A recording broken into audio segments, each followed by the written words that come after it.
할렐루야. 오늘 성경 말씀 다니엘 6장입니다. 대로 고관 120명을 세워 전국을 통치하게 하고 또 그들 위에 총리 셋을 두었으니 다니엘이 그 중에 하나이라. 이는 고관들로 총리에게 자기의 직무를 보고하게 하여 왕에게 손해가 없게 하려 함이었더라. 다니엘은 마음이 민첩하여 총리들과 고관들 위에 뛰어나므로 왕이 그를 세워 전국을 다스리게 하고자 한지라. 이에 총리들과 고관들이 국사에 대하여 다니엘을 고발할 근거를 찾고자 하였으나 아무 근거 아무 허물도 찾지 못하였으니 이는 그가 충성되어 아무 그릇됨도 없고 아무 허물도 없음이었더라.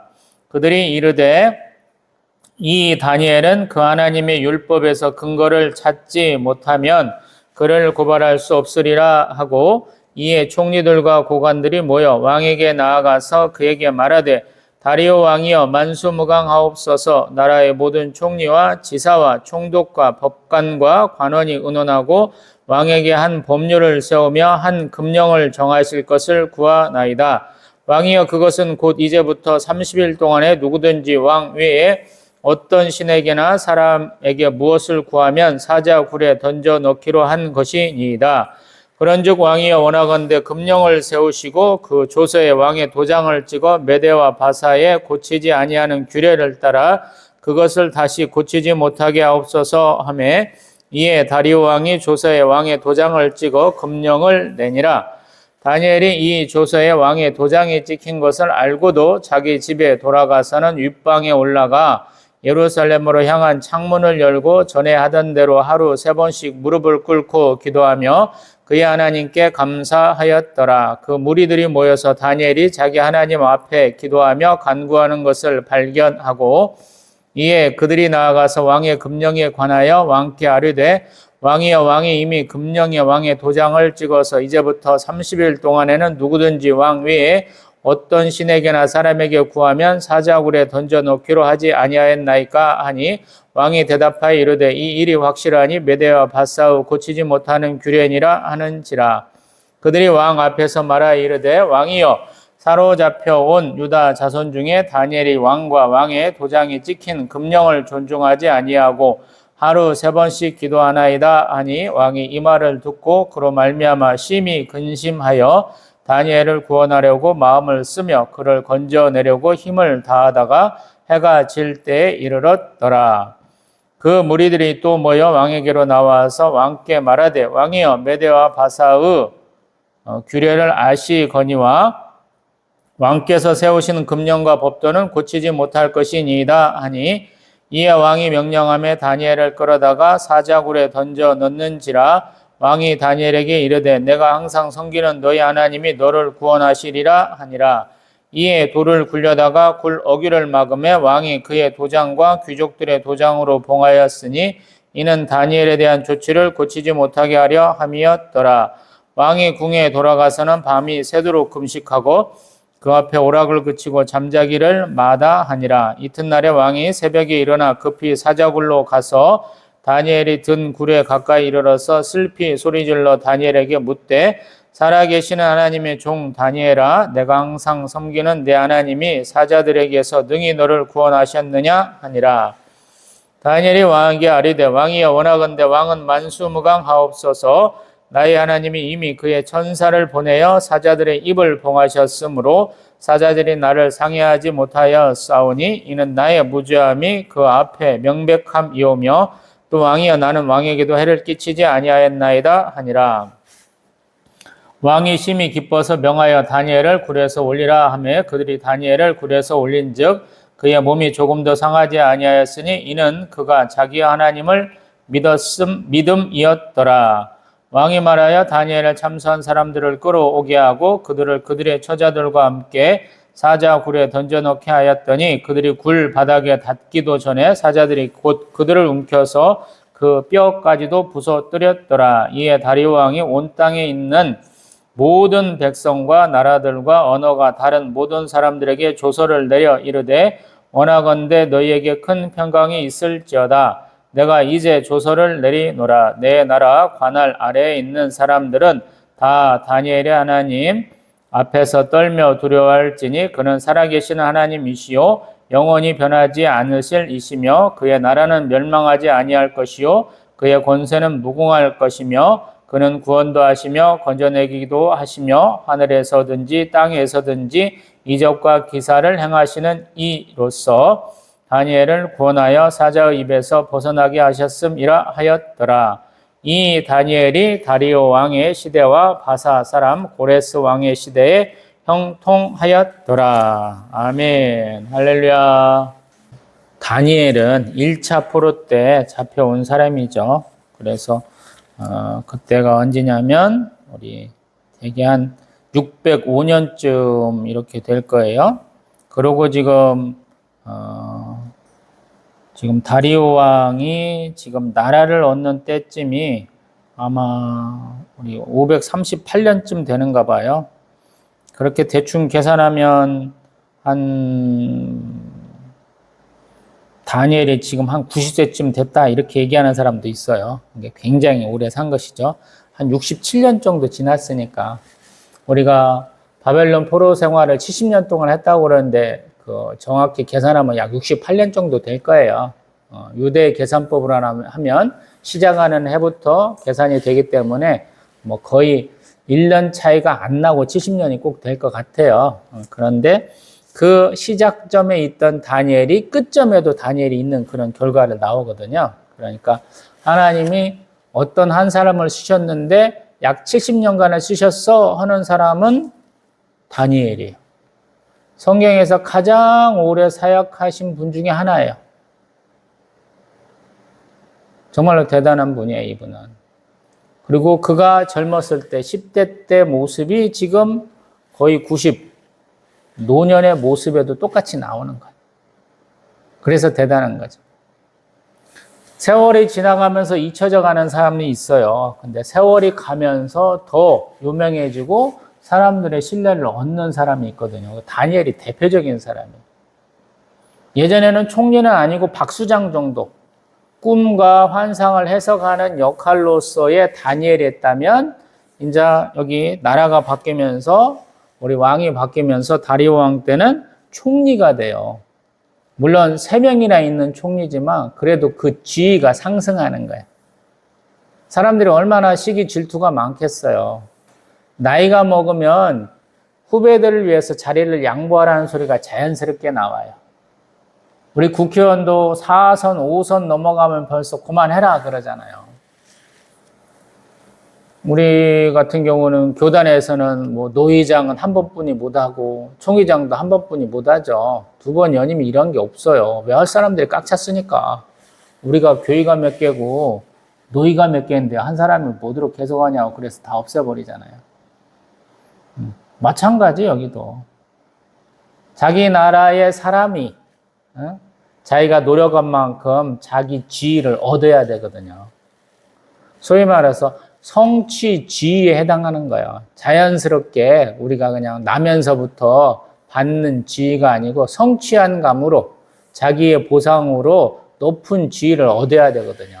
왕이 지금 바벨론을 무너뜨렸잖아요. 그러면 바벨론을 무너뜨리면 그 사람들한테 전공에 대한 보상을 해야 될 거잖아요. 상을 줘야 되잖아요. 근데 그 상의 한 자리를 아무것도 안 한 사람이 딱 차지하고 있다라는 거예요. 다니엘이. 왕은 높게 평가하지만 그 신하들은 좋게 보지 않는 것이죠. 적국의 신하를 등용해서 높은 자리를 맡겼다 이런 거거든요. 그래서 우리는 생각하지 못하지만 다니엘이 굉장히 높은 사람이었구나, 사람들한테 유명하구나라는 것을 깨달을 수 있는 거예요. 왜냐하면 우리가 다 알다시피 우리 다니엘은 느부갓네살 왕의 최전성기를 같이 한 사람이잖아요. 포로로 잡혀와가지고 그가 죽은 다음까지도 이렇게 이어져 오는 사람이거든요. 그래서 그 최전성기에 누가 가장 유명했느냐는 우리가 잘 모르지만 그가 여러 번 조소를 통해서 하나님을 인정하고 이스라엘 백성들을 선대하게 한 그 중요한 역할을 했다, 사람들은 알고 있는 것이죠. 그리고 이 바벨론이 망할 때, 우리 벨사살 왕 때 그 손가락에 쓴 글을 해석한 사람이구나, 이렇게 알고 있다라는 거예요. 그렇기 때문에 이런 게 가능한 거야. 왕은 이런 것을 알았던 듯하고 적어도 공평한 사람이어서 다니엘에게 기회를 주고자 했지만 그 밑에 신하들은 아니었다라는 거야. 그래서 그를 이렇게 비난하고 또 참소해서 끌어내리고자 했는데 방법이 없더라라는 거야. 뭐 어디 가서 내 주머니에 뭘 채운다든가 일을 처리를 못 해갖고 막 일이 막 어그러진다든가 이런 일이 없다라는 거야. 이게 참 대단한 거죠. 일을 하다 보면 어떤 사람은 일을 굉장히 잘하는 사람이 있어요. 어떤 사람은 굉장히 못하는 사람이 있어요.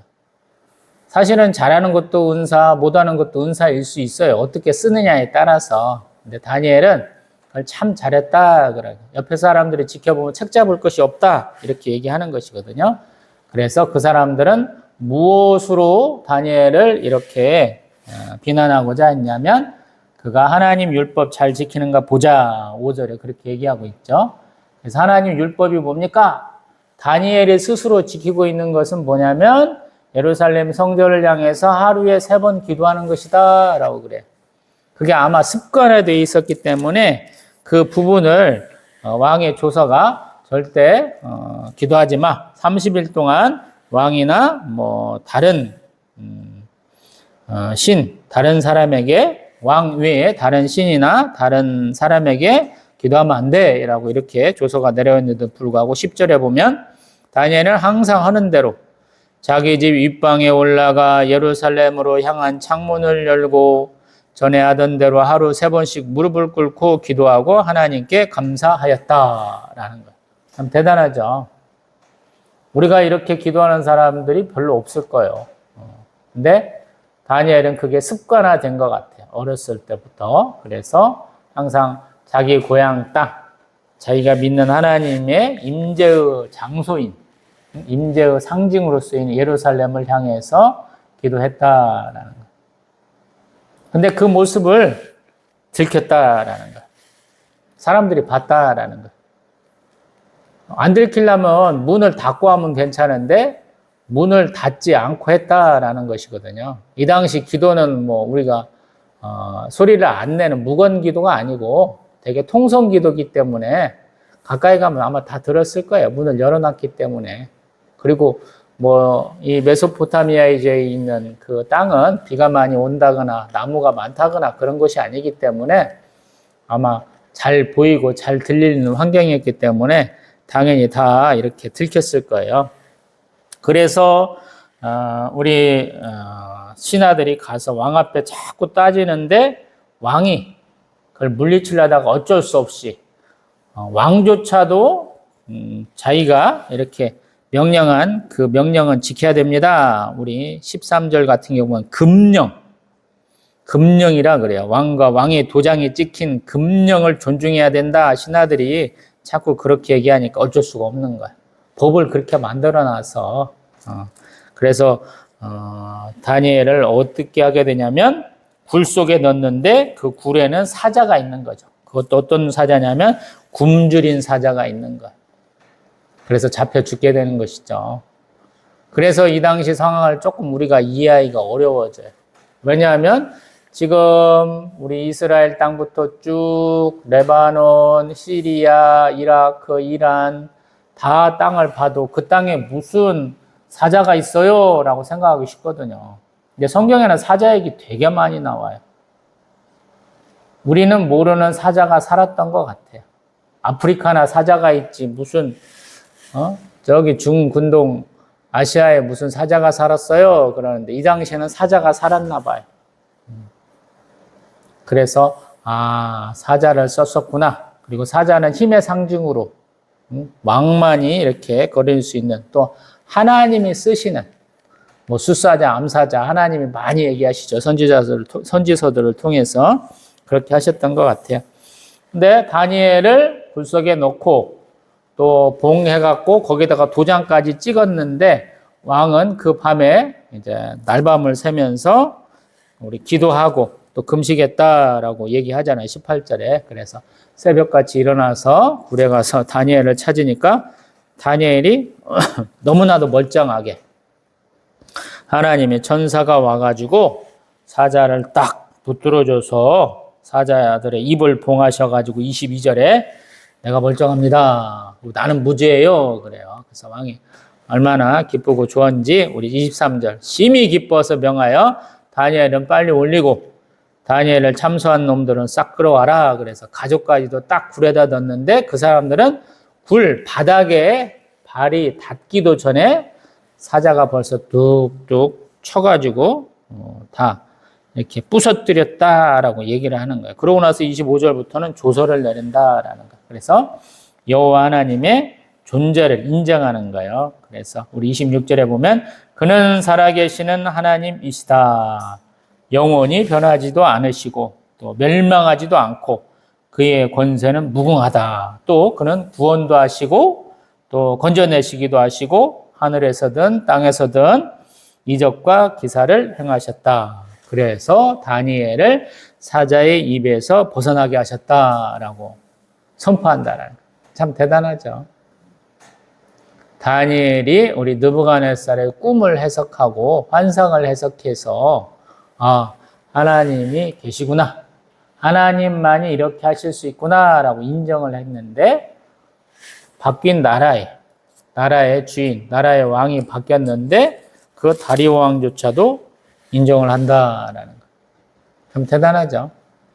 다리오 왕이 아마 우리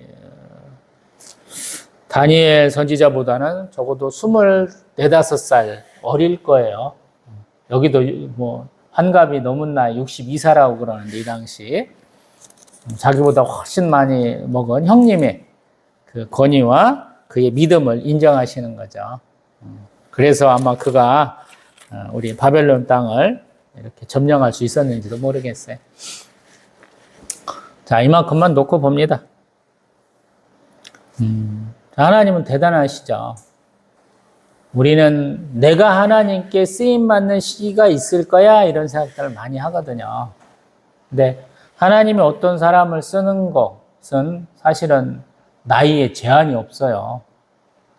우리가 많이 생각할 때는 우리 인생 우리 한국식으로 말하면 60 환갑 넘으면 끝이지. 우리 성경 시편에 나온 것처럼 70, 80이면 끝이지. 이런 생각들을 하기 쉽거든요. 근데 하나님은 창세기에서 보면 100세가 우스워요. 100살을 못 먹으면, 못 넘으면 그 사람은 이상한 사람. 우리 바로왕 앞에서 야곱이 그런 얘기를 하잖아요. 내가 100세가 넘었는데 우리 조상들에 비해서는 조금이에요. 이렇게 얘기하죠. 우리의 사역도 마찬가지거든요. 우리가 살아가면서 하나님이 사역을 이어갈 수 있도록 우리의 믿음의 후배들을, 후진들을 자꾸 양성해 내실 거야 이렇게 생각하기 쉽거든요. 근데 다니엘 같은 분이 없어요. 희한하게도. 이것이 우리 기독교인들과 유대인들의 어떤 생각의 차이인지도 모르겠어요. 우리 기독교인들은 다니엘을 선지자라고 얘기를 해요. 근데 유대인들은 그를 선지서 부분에 있는 게 아니고 역사서 부분에 넣어놨다는 게 더 다른 거예요. 역사의 한 부분이다라는 거. 조금 다른 거죠. 어떤 사람이 한 사역을 가지고. 선지자는 하나님이 말씀하신 걸 선포하는 사역이잖아요. 근데 다니엘은 그 선포하는 것 이상을 보여준 분이다 이런 생각이 들어요. 한편으로 보면. 우리가 대선지자라고 불리는 이사야, 에레미야, 에스겔, 또 다니엘까지 포함해서 또 소선지자들까지 쭉 포함해서 첫 번째 나온 호세아 선지자까지 쭉 보면은 굉장히 불쌍한 삶이에요. 그 개인의 삶은 불쌍했을 것 같아요. 창피하고. 우리 이사야서 보면 우리 13장에서 23장까지 열방에 대한 심판을 선포하고 있는데 그 중에는 우리 애국과 구스에 대한 하나님의 심판을 선포하려고 3년 반 동안 벗은 몸과 벗은 발로 다녀야 되잖아요. 팬티 한 장 입고 지내야 되는 경우가 있죠. 우리 에레미야 선지자는 백성을 위해서 축복하지도 못하고 간구하지도 못하려고 하려고 결혼식 못 가게 하고 장례식 못 가게 하고 장가도 못 가게 하시고 또 우리 에스겔 선지자 같은 경우에는 하나님이 멀리 적국에 잡혀가 있는 상황 가운데도 자기의 인생의 반려자인 자기 아내의 죽음조차도 애도하지 못하게 하시죠. 호세아 선지자는 자기가 원하는 여자를 얻는 게 아니고 음란한 여자를 만나서 결혼까지 해야 돼요. 다른 선지자들은 그런 과정을 안 써놨지만 그분들도 아마 다 그랬을 거예요. 우리 다니엘 선지자는 10대 소년의 때에 아마 형제자매들 다 잃고 부모님 돌아가시고 그 가정 중에 잡혀가가지고 적국에서 생활하게 되는 그런 모습이 있는 것 같아요. 그렇게 어렵고 힘들어요. 근데 다니엘은 그 사역의 대상이 조금 다르잖아요. 적국의 왕에게 하나님이 살아계신 하나님, 전능하신 하나님을 선포를 해야 되잖아요. 아까 얘기한 다른 선지자들은 그 선포의 대상이 대개 이스라엘 사람이고 또 이스라엘 사람들을 공격하는 열방이거든요. 그래서 조금 번위가 좀 다른 것 같아. 대상이 좀 다른 것 같아. 그리고 사역이 굉장히 길잖아요. 다른 분들은 나중에 일어날 거야. 물론 우리 에레미야 선지자나 에스겔 선지자도 물론 다 겪고 있습니다만은 자기가 직접 그 힘든 모든 과정을 자기 몸으로 다 보여줘야 돼요. 그래서 가장 고통스러운 분인지도 모르겠어요. 근데 그것을 자기 몸으로 온전히 증명을 해야 된다라는 거예요. 다른 분들은 그래도 옆에 동역자들이 있는 건 모르겠지만 다니엘 같은 경우는 다니엘과 세 친구 하나냐, 미사엘, 아사랴가 있는가 본데 우리 다니엘서는 그분들하고 이 다니엘의 공동사역이 조금은 그렇게 많지 않다고 얘기하는 것 같아요. 거의 단독사역에 가까워요. 동역자가 없이 하나님만 바라보고 사역하기는 굉장히 힘들거든요. 근데 우리 다니엘 선지자는 그런 것 같아요. 제가 보기에는. 하나님인 친구고 하나님 보호자예요. 하나님 선생님 되시고. 외롭고 쓸쓸한 사역인데 그는 그것을 다 감당해내는 것 같아요. 그냥 나는 하나님을 믿고 이렇게 행하겠습니다 라고 행하는데 행하는 길에서 온갖 문제가 다 터지고 그 문제를 갖다가 돌아가지도 않고 그냥 정면 돌파해서 그것을 해결하니까 그것을 통해서 하나님은 살아계신 하나님이 되고 그 하나님을 믿는 백성들도 더불어서 복을 받는, 보호받는 그런 존재가 되는 것 같다라는 거예요. 그래서 다니엘이 참 한편으로는 굉장히 불쌍하고 한편으로는 굉장히 대단한 분이다라는 생각이 들어요. 우리 성경에서 최초로 선지자라고 불리는 분은 아브라함이죠. 아비멜렉한테 가서 사는데 자기 아내 사라를 또 뺏기죠.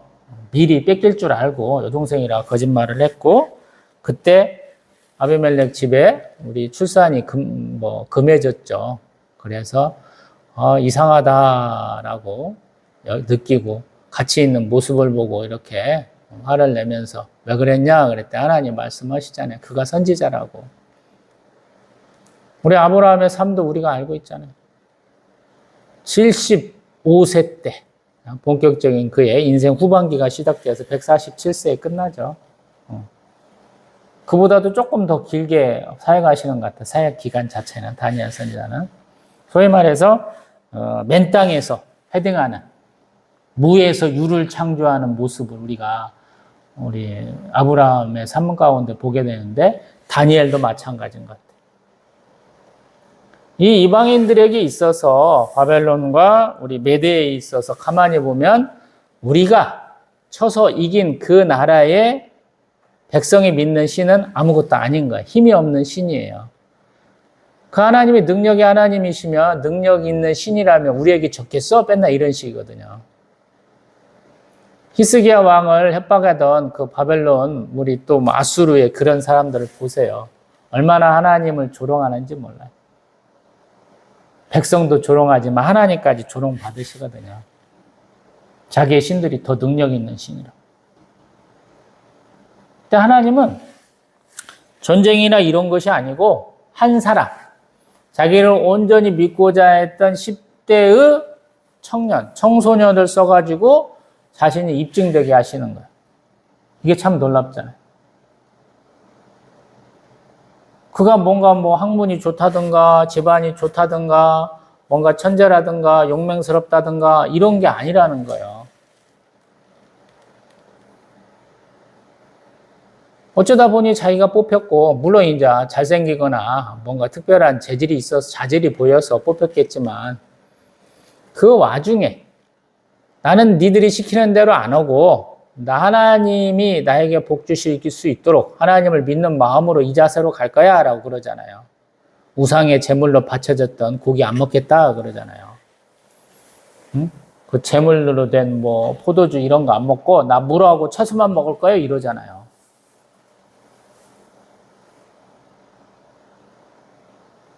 그 이어진 삶이 이렇게 근 70년 가까이 이어져 가지고 이런 결과까지 빚어지잖아요. 정말 너무 대단한 거죠. 그래서 이스라엘 사람도 증명하고 싶었을 거예요. 에레미야 선지자 우리 예루살렘 성 안에 의로운 사람 한 명만 있으면 하나님께서 멸망시키지 않겠다. 뭐 이런 식의 말씀을 하시잖아요. 근데 그걸 온전히 증명하는 사람이 다니엘이잖아요. 사실은.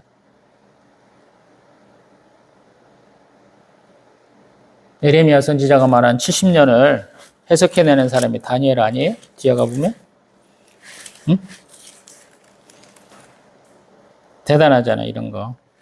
우리가 쭉 다니엘에서 그냥 보면, 아, 그냥 꿈을 해석하시는 분, 그의 꿈을 통해서 하나님이 역사하셨어. 이렇게만 볼 것이 아니고, 한번 그런 관점으로 보자라는 거.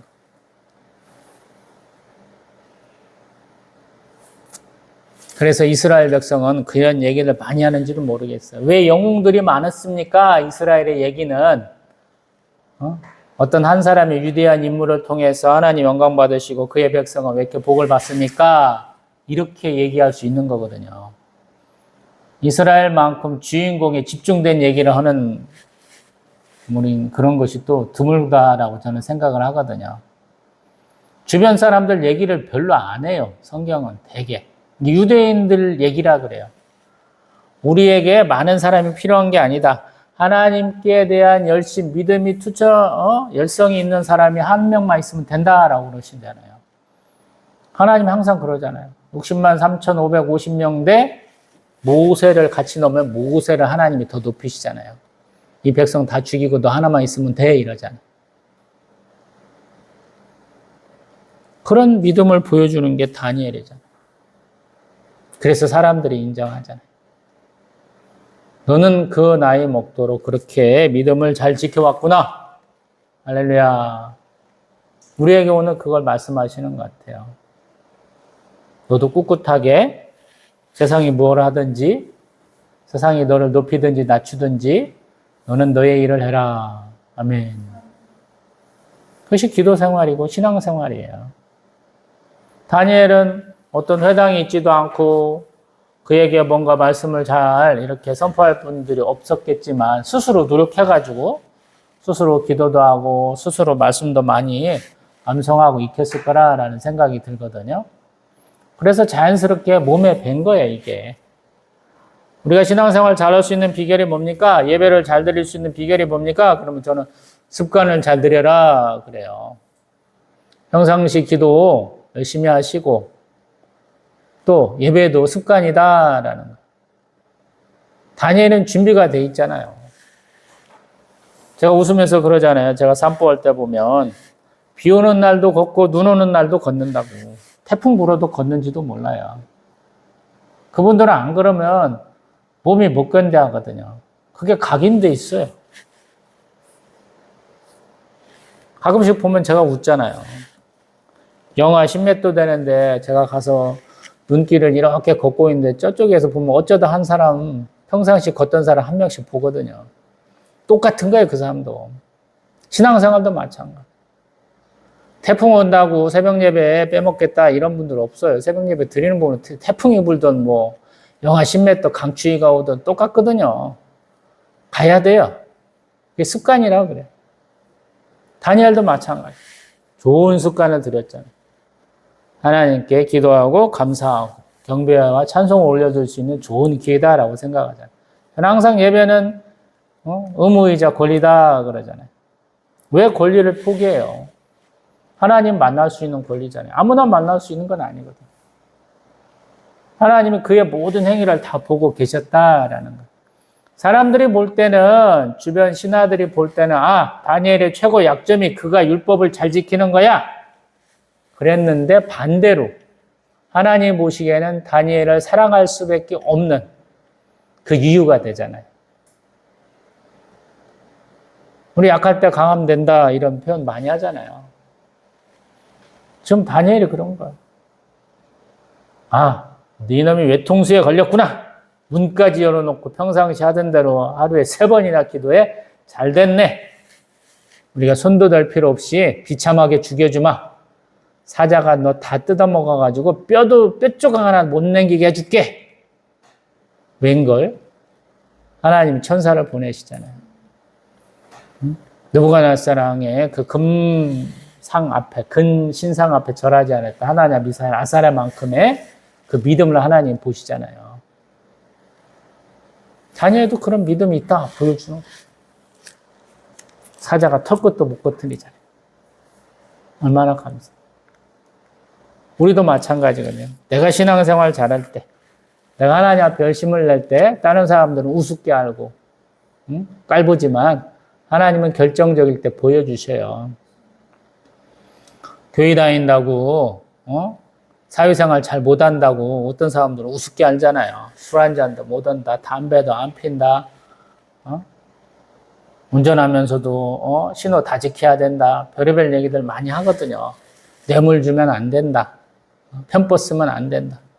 좋은 말만 해야 된다. 온갖 우리에겐 다 제약이라고 생각될 때도 있거든요. 근데 그게 가장 빠른 방법이에요. 내가 내 일을 하나님께 맡기는 거랑 똑같아요. 사람이 하는 일과 하나님이 하시는 일은 다르거든요. 다니엘이 지금 문 잠그고 했어봐요. 더 큰 사태가 벌어졌을 거라고요. 근데 당당하게 하잖아요. 다니엘의 새 친구 하나냐, 미사엘, 아사랴가 하나님 우리를 구원하실 거예요. 근데 그리 아니하실지라도 난 하나님 믿습니다. 다니엘도 똑같잖아요. 니들 마음대로 해. 나는 살 만큼 살았어. 하나님 근데 너는 더 살아야 돼 라고 말씀하시잖아요. 너에게 맡겨진 사역이 더 많아. 나는 너처럼 믿음 있는 사람을 써. 이렇게 말씀하시잖아요. 다니엘의 사역이 더 길어져. 다니엘 싫다는 사람 하나도 없잖아요. 성경 얘기하면서. 다니엘과 그 사자 얘기는 아이들까지도 꼭 얘기하게 우리가 얘기하잖아요. 그 믿음을 왜 하나님이 주셨겠어요? 3살 버릇 80 간다고 우리 다니엘이 10대부터 익혔던 그 믿음, 그 행동 방식이 결국에는 그를 장수하게 하고 그를 하나님의 사람으로 선지자로 온전히 쓰는 모습을 우리가 오늘 보잖아요. 그래서 감사한 거예요. 우리도 지지 말라고 하나님 이렇게 똑같이 역사하실 것이라고 너희들이 그 생각하는 위기 앞에 딴짓 하지 말고 하나님 앞에 하던 대로 하고 하나님께 맡겨라 라고 말씀하시잖아요. 그러면 하나님 해결하신다. 우리 사람에게 가장 중요한 것이 생명이잖아요. 하나님 우리에게 생명을 주셔요. 그거 보여주시잖아요. 다니엘에게 전쟁통에서 전쟁 와중에 죽지 않게 하시고 포로로 잡혀와서 죽지 않게 하시고 고기도 못 먹고 좋은 거 못 먹고 못 마셔도 하나님이 지혜롭게 하시고 얼굴도 반짝반짝 빛나가게 하시고 또 정말로 사람들이 말만 하면 다 들어주게 하시잖아요. 시위대장 왕 앞에 가서 쥐죽지 않고 할 얘기 다 하잖아요. 왕을 여러 번 걸으면서도 그런 일들이 다니엘과 새 친구한테 다 이루어지잖아요. 심지어 그 나라가 바뀌어가지고 바뀐 왕조차도 다니엘과 그 친구들은 아마 존중했을 거라고. 우리가 다음에 보는 우리 에스라, 느헤미야, 에스더 왕비도 다 그 얘기거든요. 이스라엘 백성은 그걸 역사서로 넣어놨어요. 야, 니들의 처한 상황 가운데서 최선을 다했기 때문에 우리가 여태까지 올 수 있었어. 당신들은 우리의 자랑스러운 조상입니다. 믿음의 사람입니다. 라고 써놓은 거잖아, 역사책에. 이번 주일날은 저희가 이제 누가복음 다루는데, 바리새인의 초청으로 예수님 가서 밥 먹는데 한 여인이 와갖고 기름 붓고 눈물로 예수님의 발을 닦아주죠. 성경에 그 기록돼 있잖아요. 동네 사람들은 다 안다는 거예요. 그 여자가 죄 지은 여자인지. 근데 예수님은 자기 초대해가지고 식사 대접 오는 사람보다 이 여자를 더 소중하게 여기잖아요. 죄 지은 여자지만 너의 그 태도, 그 모습에 내가 너에게 죄를 사하노라 하고 말씀하시잖아요. 마찬가지입니다. 하나님은 굉장히 높고 넓고 깊으신 하나님이시거든요. 우리가 생각하는 그 이상으로. 하나님 품에 안기면 돼요. 그 안길 수 있는 가장 좋은 방법이 예배 잘 드리는 거예요. 기도합니다.